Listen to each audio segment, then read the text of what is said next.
जो अभी मध्य प्रदेश में विधानसभा चुनाव है, उसके बारे में आपका क्या कहना है?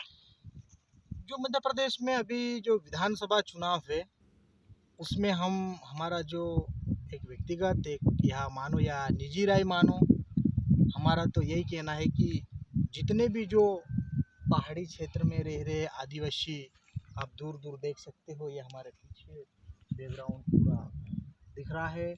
और पूरे मध्य प्रदेश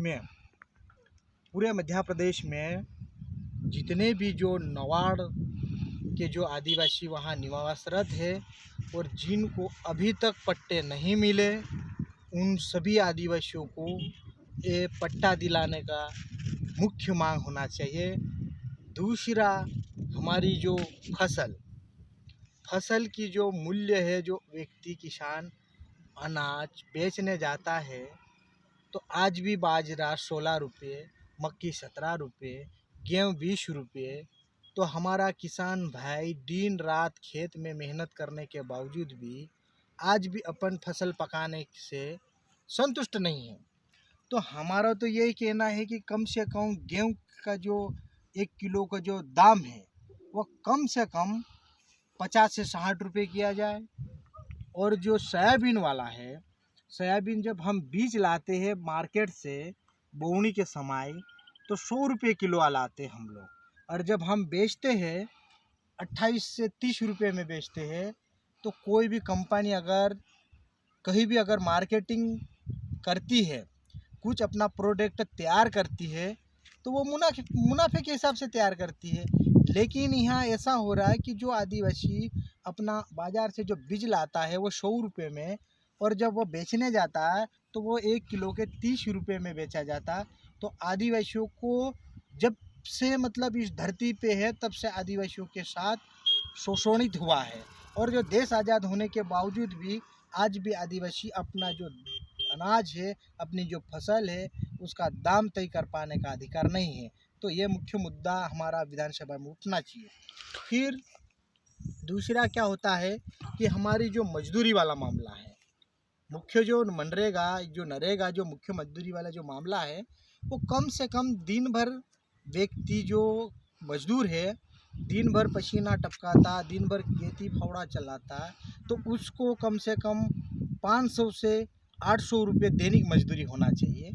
जो आदमी दिन भर काम करने के बावजूद अपने घर का अनाज, मसाला, तेल, मिर्ची, अपने बच्चों को भी पढ़ाना उसी मजदूरी 200 रुपये में, और अपना घर परिवार रिश्तेदार तेज त्यौहार भी मनाना है, तो 200 रुपये में नहीं होता। तो कम से कम सरकार से ये आदिवासियों और किसान और मजदूर का ये मुख्य मांग है कि कम से कम इस 500 से 800 रुपये का ये मुद्दा होना चाहिए। थोड़े ही दिन में मथुराड़ में कार्यक्रम था मुख्यमंत्री को लेकर, तो मुख्यमंत्री का कहना है कि अलीराजपुर ज़िले में उद्योग लगने वाला है, तो उसके ऊपर आपका क्या कहना है? देखिए, उद्योग क्या है, अगर हम पलायन की बात करें, हम कह रहे कि उस दिन मुख्यमंत्री जी ने जो कहा है कि अगर मध्य प्रदेश से अधिकतर पलायन होने वाले जो अलीराजपुर ज़िले के गुजरात पलायन होते हैं, हमें रुकने के लिए उद्योग लगाना, ऐसा उस भाषण में मुख्यमंत्री जी कह रहे थे। लेकिन हमें उद्योग लगाने के जगह हमारे जो मनरेगा के मजदूरी 200 के जगह अगर 800 कर दिया जाएगा, गांव-गांव में हर व्यक्ति को मजदूर को मजदूरी दी जाएगी और हर व्यक्ति को हितग्राही को काम दिया जाएगा, तो पलायन अपने आप रुक जाएगा। हमें उद्योग के जगह हमारी जो मजदूरी है, उसका जो दैनिक मजदूरी उसको बढ़ाना पड़ेगा। और हमारा जो ग्रामीण क्षेत्र में चाहे मेड़बंधन हो, चाहे समतलीकरण हो, खेत तालाब हो, चेक डैम हो, ऐसे छोटे छोटे हमें काम करके पंचायत के तहत हमें सभी को जो मजदूर है उनको मजदूरी देना पड़ेगा और काम भी देना पड़ेगा, तब जाके हमारा पलायन होना रुक जाएगा। हमें उद्योग बनाने की ज़रूरत नहीं है, इसी जो जिला है उसको ऐसा ही रहने दो, लेकिन उसके जाके जो मजदूरी है वो दैनिक मजदूरी बढ़ाया जाए। ये आदिवासी और पलायन मजदूर का मुख्य मुद्दा है विधानसभा चुनाव। वर्तमान में अलीराजपुर 151 में 4 कैंडिडेट है, तो आप इसमें से किसको पसंद करते हैं? कौन हमारी हक की लड़ाई लड़ सकता है?